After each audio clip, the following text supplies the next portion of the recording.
अस्सलाम वालेकुम। I hope आप सब बिल्कुल ठीक होंगे। तो जी, बेबीज़ को एसी में रखना चाहिए या नहीं रखना चाहिए, इस पर आज हम बात करेंगे। तो जी, एसी हम ऑन करते हैं अपने रूम के टेम्परेचर को मेंटेन रखने के लिए। तो क्या बच्चों को इसमें सुलाना चाहिए या नहीं सुलाना चाहिए, स्पेशली न्यू बॉर्न बेबीज़ के लिए।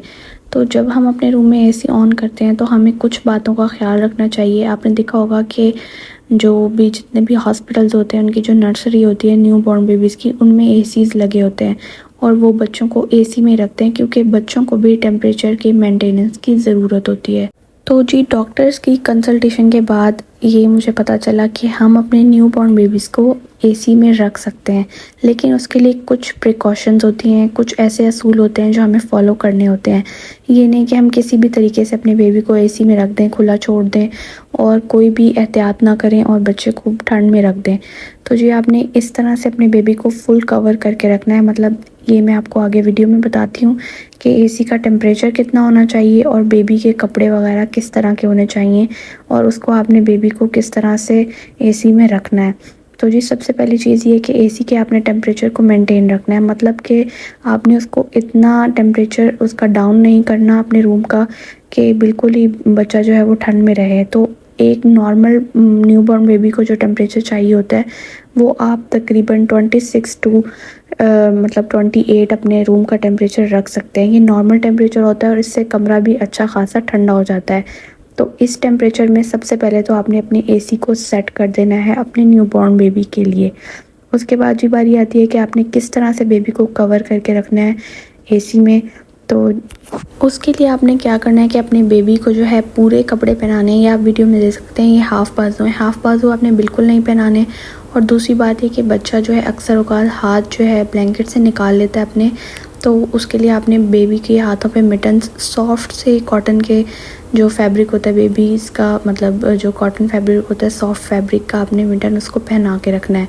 तो इस तरह से मैं आपको वीडियो में दिखाती हूँ। आपने मिटन्स अपने बेबी के हाथों पे लाजमी पहनाने हैं क्योंकि हाथ पाँव ठंडे ज़्यादा हो जाते हैं जिसकी वजह से बेबी को ठंड लग सकती है। बिल्कुल लाइट वेट से ये मिटन है, बिल्कुल ही मतलब ब्रेथेबल है, यानी कि इसमें से बेबी को बिल्कुल भी कोई घुटन का या इस तरह का एहसास नहीं होगा। और दूसरी बात ये कि आपने फुल बाजू के कपड़े बेबी को पहनाने हैं, बाजू भी उसके कवर होने चाहिए। मतलब कि पूरी बॉडी बेबी की कवर हो लाइट क्लॉथ से। बहुत ज़्यादा आपने ओवर क्लोथिंग नहीं करनी, बहुत ज़्यादा मोटे कपड़े नहीं पहनाने, बिल्कुल लाइट से कपड़े पहनाने हैं और फुल पहनाने हैं। उसके बाद आपने इस तरह से रैप कर देना है अपने बेबी को, यानी कि स्वेडल कर देना है। ये आप देख सकते हैं कि एक मैंने बेबी को ये रैपिंग शीट जो होती है उससे मैंने हल्का सा कवर किया हुआ है। ऊपर से ये एसी का जो ब्लैंकेट होता है वो मैंने उड़ाया हुआ है। तो ये बिल्कुल भी मोटा ब्लैंकेट नहीं है, एसीज़ के लिए बना है। बेबी एसी ब्लैंकेट किसी भी मार्केट से अवेलेबल होता है। तो ये आपने लाजमी अपने बेबी को उड़ा के रखना है। तो ये देख सकते हैं कि आपकी एसी का टेम्परेचर 28 पे है और इस तरह से मैंने अपने बेबी को स्वेडल किया हुआ है। तो स्वेडल करने का तरीका मैं आपको बता देती हूँ। देखिए, इस तरह से आपने अपने बेबी को जो है बेड पे लेटा देना है और कोई भी आपने जो रैपिंग शीट होती है सिंपल मतलब सॉफ्ट से कपड़े की जो होती है, बिल्कुल हल्की सी होती है, कोई आपने मोटी शीट नहीं बेबी को उड़ानी।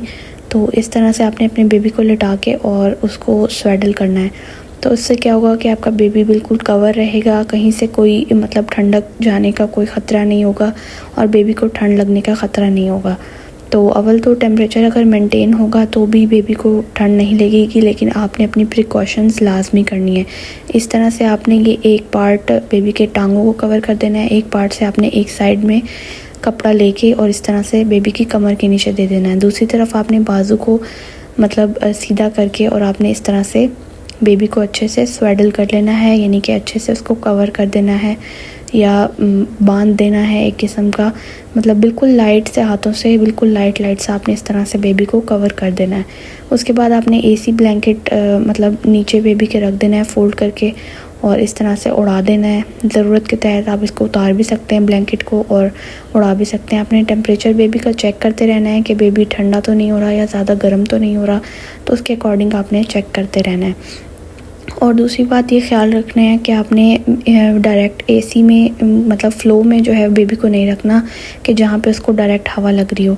अच्छा जी, नेक्स्ट चीज़ ये है कि बेबी के पाँव कवर होने चाहिए। अगर बेबी को आप इस तरह से स्वेडल नहीं करते, सिंपल कपड़ों में है, तो आपने बेबी को अपने पाँव पे जो है वो सॉक्स पहना देने हैं। जिन कपड़ों का मतलब मिटन्स होते हैं ना जो सॉफ्ट से, आपने बहुत मोटी वाली सॉक्स नहीं पहनानी, हल्की सी उसको जो है वो सॉक्स पहना देनी है। इसके अलावा आपने वक्तन फ़वक्तन अपने बेबी को जो है, अगर आपका बेबी फुल डे और नाइट एसी में है, बहुत ज़्यादा गर्मी है बाहर, तो आपने बेबी को हमेशा जो है किसी भी लोशन से मॉइस्चराइज़ करते रहना है, या बेबी की जब भी आप मसाज वगैरह करते हैं ऑयल से, आपने बेबी ऑयल से उसको मसाज करते रहना है ताकि ड्राइनेस ना आए। क्योंकि एसी की वजह से अक्सर क्या होता है कि ड्राइनेस हो जाती है, तो ड्राइनेस जो है वो बच्चों के लिए मतलब एक्जिमा वगैरह पैदा कर सकती है। तो आपने क्या करना है कि बेबी को वक्तन फ़वक्तन मॉइस्चराइज़ करते रहना है और डायरेक्ट हवा में जो है नहीं रखना।